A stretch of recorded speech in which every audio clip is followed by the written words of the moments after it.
Hi, this is Alex from phpacademy.org, and this is a video for the new Boston. Now, in this, we've already looked at, or within PHP My Admin, we've already looked at creating things, deleting things, but I'm going to use PHP Admin to just demonstrate some simple SQL queries, just so we understand the basic concept of queries, how they work and how they retrieve values, and also how to structure them, because that's very important. The minute we structure it slightly wrong, we'll be returned an error. We'll have an error in our syntax. So we've got a tab up here that I've just clicked called SQL. Now PHP My Admin will also automatically put in this little query from you: select star from users where one, and that's because we were on the browse tab here. By clicking on this, we're doing exactly the same as what we're doing on the browse tab. It will return everything from this table. There's no limits to this at all. It's just select everything, meaning star, from the table users, and where one is irrelevant. We can take this out. So now what I'm going to do is I'm going to click go, and you can see that this has showing rows 0 to 1 and 2 total. Query took an amount of seconds, and it's shown our query here with this limit on the end, which I'll explain soon. But we've retrieved exactly the same data as if we were to click browse. So this SQL SQL query for us at the moment is useless inside PHP My Admin, but when we're working within PHP, we might want to select everything from the database. However, some advice for you is not to use select star, because what you're doing is when you're selecting data from a database, you rarely will need all of it. I could just say select username, password. For example, if I was logging my user in, I'm not going to need to access their username or password, their first name or last name, to log them in, because this is irrelevant login details. We just need the username and password. So if we were to just say select username and then comma password, now bear in mind these have to exactly match your field names, and as with this here, you can enclose them in either semicolons or this slanted, not a semicolon, sorry, a single quotation mark, or this slanted apostrophe. So we're using an apostrophe here in our username and password. So now let's click go and see what happens.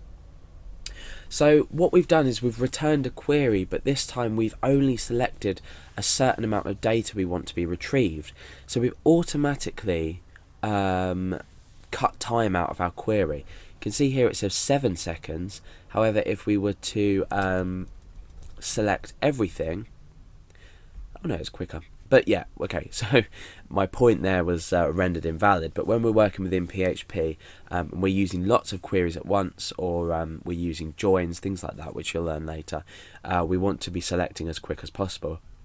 Plus, there's no need to select some amounts of data. So here I'm saying select username, password from users. Now at the moment we've got this where one. Where one's just going to select everything. So where one's true, so it's going to select everything. But what we can do is we can specify where we want to select this data in specifics. Now remember, we've got unique username fields, unique ID fields, sorry. And here we've got ID of 1 and 2 for Alex and Billy, and these are unique to this user. So let's say I just wanted to return from ID 1. All I need to do is say where ID equals 1, and we can put that in there as well. So where ID equals 1, so this is going to select the username and password from the users table, which we're in, where the ID is equal to 1. And we're not using a double equals here, we're just using an equals, because there's no assignment of data using this equal sign. So in PHP we use a double equals, but in structured query language we use an equal sign. So let's click go and see what happens. Unknown column 1. Right, okay, so let's go back to edit this. ID equals, okay, right, okay, no problem. So let's go back to SQL and we'll start again. So we want to select, I'll tell you why that error occurred in a minute, username, password from users where ID equals 1 without our apostrophes. So now we can click go, and our query was successful this time. So you can see what we've done is we've only selected Alex and password. So we've selected the username and password where the ID is equal to 1. And if we look back here, you can see that the ID at 1 matches Alex's data. So it's quite simple to grab the data that you need. Okay, so let's return to SQL. This time what I want to do is I want to perform a query which is going to retrieve the username and or the first name and the surname, but with this time we're going to specify a username and a password. Now if the username and password don't match, we're not going to return this data. However, if the username and password do match, we're going to return this data. So this is essentially a login system.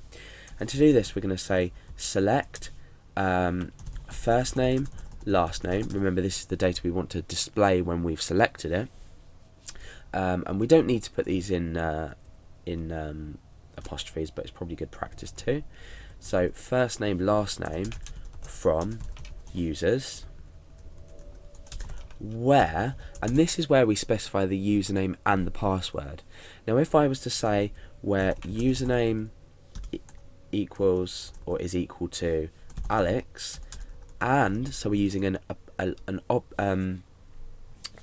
operator here, we're saying and password, oh, not in capitals, equals Fred, for example, or password equals P123 or P. So what we're doing here is we're selecting the first name and last name. Like I said, we're going to be returning this data from the users table where username is Alex and password equals P. Now nowhere in this table does the username equal Alex and the password equal P. We've got username equals Alex and password equals password, and username Billy and password equals pass123. So what we're actually doing with this query here is we're returning no rows, and you'll see that when I click go in a moment. Now this has automatically told us that a username and a password combination is invalid, therefore a login cannot be processed. So let's click go.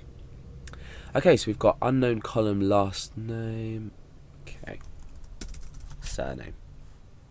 So this corrected query should now return, oh, username equals Alex, password equals P.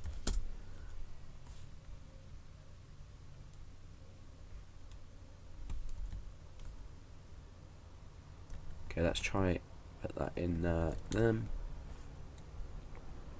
click go.